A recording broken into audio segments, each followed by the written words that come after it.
राजस्थान के रंग की यात्रा बीकानेर में है। 4 दिन से हम ग्राउंड रिपोर्ट कर रहे हैं। विभिन्न समस्याओं को हमने देखा, जो सारी समस्या थी आमजन से जुड़ी हुई हैं और राजस्थान के रंग की यात्रा का जो उद्देश्य था, उसको लेकर के हम चल रहे हैं। चाहे व्यवसाय से संबंधित हो, चाहे परेशानियों से संबंधित हो, सड़क से, बिजली, पानी, सारी समस्याएँ हम कवर कर रहे हैं। ऐसे ही एक उद्योगपति हैं रामस्वरूप जी, जो हमारे हैं। उनसे मुलाकात हुई, उनका व्यवसाय भी है, उन्हीं से हम जानेंगे। नमस्कार सर, द खटक पे आपका स्वागत है। नमस्कार जी, नमस्कार। जी सर, मैं सबसे पहले ये जानना चाहूँगा कि किस तरीके से आपकी क्या एक शुरुआत रही, कहाँ से आपने शुरुआत की, किस तरीके से व्यवसाय को अपने को आगे बढ़ाया और अभी आगे लोगों की सेवा में क्या-क्या आप कर रहे हैं? अब पहले तो हमारे वैसे बर्तनों की दुकान थी यहाँ बज्जू में ही। हमने 1991 में व्यापार शुरू किया था। उसके बाद में धीरे-धीरे पहले एक दुकान थी, फिर दूसरी करी, फिर तीसरी करी। अभी हमारे भाइयों के सबके अलग-अलग दुकानें हैं।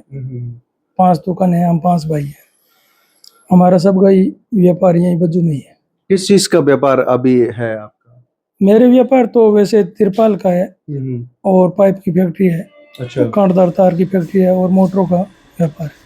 अच्छा, कांटेदार त्रिपाल और ये पाइप की फैक्ट्री। कांटेदार तार और तिरपाल की फैक्ट्री है हुँ। और पाइप भी बनाते हैं, अपने खुद के ब्रांड के नाम से है, अच्छा, कौन-सा ब्रांड है आपका? Bamboo enterprises. Bamboo enterprises. कितने लोग काम करते होंगे? कितने लोगों को रोज़गार दिया हुआ है? लगभग 10-15 आदमी काम करते हैं। इतने सारे लोगों को इन्होंने रोज़गार भी दिया हुआ है और भी कई सारी जो चीज़ें हैं, एक रेगिस्तान इलाके में इस तरीके से उद्योगपति भी होना और इस तरीके के व्यवसाय को स्थापित करने में काफ़ी कठिनाई भी आई होंगी। ईज़ी रहा आपके लिए? कठिनाई तो पहले तो मान लो कि अगर पैसे की समस्या थी सब जगह ही, तो उस हिसाब से व्यापार चलता भी कठिन था, क्योंकि धीरे-धीरे पैसों का अभाव था तो बड़ा व्यापार कर भी नहीं पाते थे। अभी धीरे-धीरे वैसे ही जैसे व्यापार किया 2-2 रुपए जोड़ते-जोड़ते अभी व्यापार को बड़ा किया है।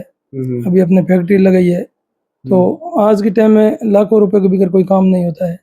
वैसे तो बड़ा व्यापार करते हैं तो करोड़ों रुपए लगते हैं, परंतु फिर भी अपने वैसे ही छोटा व्यापार किया है, तो अभी धीरे-धीरे अपने ढोलों में कर रहे हैं और चल रहा है, ठीक है, बढ़िया है। बाकी अपने पास में किंग स्टोन का ब्रांड है, वो अपने नाम से बिकता है। तो तिरपाल में किसी को अगर पूछने की ज़रूरत नहीं है भई कौन-सा तिरपाल है और कौन-सी कंपनी का है, कैसा चलेगा, वो भी कोई दिक्कत नहीं है, क्योंकि किंग स्टोन आपके नाम से बिकता है।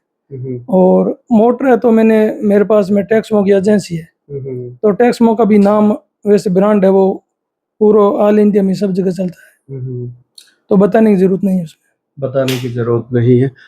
मैं पूछना चाहूँ, जिस तरीके से आपने व्यवसाय खड़ा किया, अगर कोई नया व्यवसाय स्थापित करना चाहता है, तो सरकार से कुछ मदद मिलती है या कोई योजनाओं का लाभ लिया है आपने? नहीं, अभी तक तो मैंने नहीं लिया। बाकी वैसे क्या है कि जो अभी अपने ग्रामीण बैंक है या जो बीओबी बैंक है, एसबीआई बैंक है, उनसे मैंने एक बीओबी से मान लो छोटी लिमिट बना रखी है 20 लाख रुपए की। बाकी वैसे बैंकों का बहुत सपोर्ट है, अगर कोई लेना चाहता है तो बहुत सपोर्ट मिलता है। आज के टाइम में सही व्यापार हो तो लिमिट भी बहुत बड़ी बनती है, करोड़ों रुपए में बन जाती है अगर कोई बनाना चाहता है। बनाना चाहता है। जो नए उद्योगपति हैं, जिस तरीके से आपकी तरह व्यवसाय स्थापित करना चाहते हैं, उनके लिए क्या कहेंगे? भाई अगर अगर सही सलामत अगर कोई काम करना चाहता है तो आज के टाइम में बैंक बड़ा सपोर्ट करता है और एक युवा रोजगार योजना भी चल रही है, उसमें 10 लाख रुपए तक की गवर्नमेंट सब्सिडी भी दे रही है। तो उसमें भी गवर्नमेंट में अगर कोई फॉर्म भर के और बैंकों से सपोर्ट लेके करना चाहता है तो बहुत बढ़िया काम है, तो हम ज़्यादा इंटरेस्ट नहीं लेते। हमारे तो यही सरपंच है, वो मोहन लाल जी कैप्टन है, वो भी अपने रिश्तेदार है, परंतु वो अपन ज़्यादा राजनीति में ध्यान नहीं देते, व्यापार की तरफ दिया। का व्यवसाय भी है, जैसे इन्होंने बताया, और काम को सहयोग भी करते हैं, चाहे नए व्यवसाय स्थापित करने में हो, लोगों को रोजगार देने में हो, बाकी समाज सेवा में भी काफ़ी एक्टिव है। अच्छा, इन सब के बाद में मैं ये भी जानना चाहूँ, तो जिस तरीके से अपन सप्लाई करते हैं, ऑन कॉल भी सप्लाई करते हैं अगर किसी का कॉल आता है? हाँ, ऑनलाइन भी होता रहता है। आज के टाइम में ऑनलाइन भी लोग मंगवाते हैं, तिरपाल का बड़ा काम है तो इसमें हर आदमी क्या दूर दराज से आ नहीं पाते हैं, तो वो ऑनलाइन भी मंगवाते हैं, तो अपने बना के यहाँ से सप्लाई दे देते हैं, गाड़ी द्वारा भिजवा देते हैं। कितने दिन में सप्लाई हो जाती है?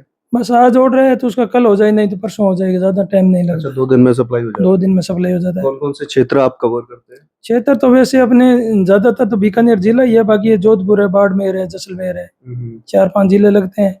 दूर से लोग अभी ज्यादातर हर क्षेत्र में फैक्ट्रियां लग रही है, तो पहले तो लोग दूर दूर से ज्यादा आते थे, अभी कम आ रहे हैं क्योंकि वहाँ पे भी फैक्ट्री लोगों को लग वाली है, तो इसलिए दूर से अभी कम आ रहे हैं। जैसलमेर बाड़मेर अभी भी आ रहे हैं, इधर इस क्षेत्र में अभी नहीं लगी हुई है फैक्ट्री, कम लगी हुई है। और अभी जो ये युद्ध का मामला है, इसकी वजह से थोड़ा बहुत सब जगह ही थोड़ा दाना का अभाव है, इसलिए तिरपालों की और की रेटें भी बहुत बढ़ी हुई है। हाँ, युद्ध का काफी प्रभाव देखने को भी मिला है। और भी बढ़ भी रही है रेटें, अभी भी और भी बढ़ रही है। तो क्या है कि अभी जो सीजन है वो थोड़ा सी दूर है, तो इसलिए अभी तक लोगों को पता नहीं है भी इतनी रेटें बढ़ गई है।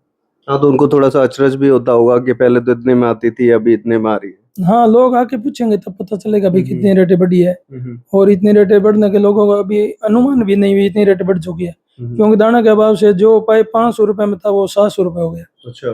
पाइपों में भी, क्योंकि वो एचडीपी से बनता है ना, उसमें भी दाने की वजह से उनमें भी रेटें खूब बढ़ी है। क्योंकि वो जो सामान लगता है वो इम्पोर्ट होता है, तो अभी युद्ध की वजह से थोड़ा सा कम हो रहा होगा। आ ही नहीं रहा, तो अभी अपन को पता है वो जो ईरान वाला लफड़ा चल रहा है उसकी वजह से नहीं आ रहा है, अभी दाने का बड़ा अभाव है। और वैसे रिलायंस है, 1-2 ही कंपनी है, तो उन्होंने मोनोपोली भी कर ली। अच्छा। तो उस वजह से दाने की रेटें खूब बढ़ा दी है। जो 107 रुपए था वो 210-15 रुपए, अच्छा। अब डबल रेट हो गई, क्या करें। हाँ, तो अब जो है प्रोडक्ट की जो कीमत है युद्ध की वजह से तो बढ़ी ही है, लेकिन बाजार में जो मोनोपोली जो आपको दिखाई देती है वो असल में होती भी है, क्योंकि कई सारी कंपनियां इस पर एकाधिकार कर लेती हैं, जिसकी वजह से आम उसका भुगतान कौन करता है? आम जन करते हैं। जो नीचे हमारा जो समुदाय है, जो उसको रियल में यूज करता है, वो इन चीजों के लिए पे करता है। युद्ध कहीं हो रहा होता है, लेकिन पे हमको करना होता है, चाहे वो गैस को लेकर के हो या इन प्रोडक्ट्स को जो अपन इंपोर्ट करते हैं, उन सब पर जो बढ़ोतरी की गई है, काफी प्रभाव देखने को मिला है और व्यवसायों को भी नुकसान हो रहा है। खूब सारा नुकसान हो रहा है, सब जगह मान लो आदान प्रदान सब रुके हैं। आज के टाइम में कोई भी व्यापार है वो सब जगह दूसरे देशों से होता है, वहां से आता है, यहाँ से जाता है, तो सारा ही सारा ही अभी बंद पड़ा है। किसी के मान लो ये बस का सौदा नहीं है भाई, कोई आइटम है अपन निकाल ले और मंगवा ले, तो सारी सब जगह ये ईरान की वजह से वो जो मार्ग रुका हुआ है उसकी वजह से सब लोग परेशान है। कई बार माल फंस भी जाता है, बहुत लेट फंस भी जाता है। अभी भी वो ट्रम्प ने बोल दिया भाई आप वहां से ईरान वाले जो छुड़ाओगे तो हम नहीं निकलने देंगे, तो दिक्कत होती है सबको भी।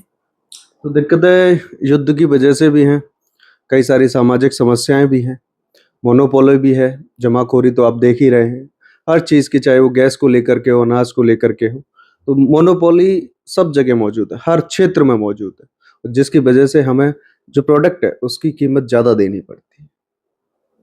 राजस्थान के रंग की यात्रा जहाँ तक पहुँची है और हम आपको हर मुद्दे से रूबरू करवाएंगे।